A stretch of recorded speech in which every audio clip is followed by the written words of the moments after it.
السلام عليكم ورحمة الله تعالى وبركاته. أهلا ومرحبا بكم في قناة صافرة البداية. لكم في هذا الفيديو الجديد الذي سوف نتحدث عن موعد المباراة والتوقيت والقنوات الناقلة للمباراة القادمة التي ستجمع بين نادي ريال مدريد من أمام نادي دورتموند في كأس العالم للأندية من ربع النهائي. ولكن قبل أن نبدأ في كافة التفاصيل نرجو منك الإعجاب بالفيديو والاشتراك بالقناة وتفعيل الجرس لنتواصل بكل ما هو جديد.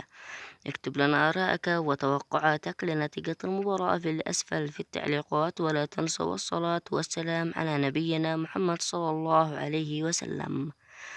وستقام المباراة على ملعب استاد ميتليف نيو جيرسي، وستقام المباراة بتاريخ السبت الموافق 2025 شهر 7 يوم 5 في تمام الساعة 11 مساء بتوقيت مكة. وبهذا قد نكون انتهينا من تفاصيل هذا اللقاء، وفي أمان الله.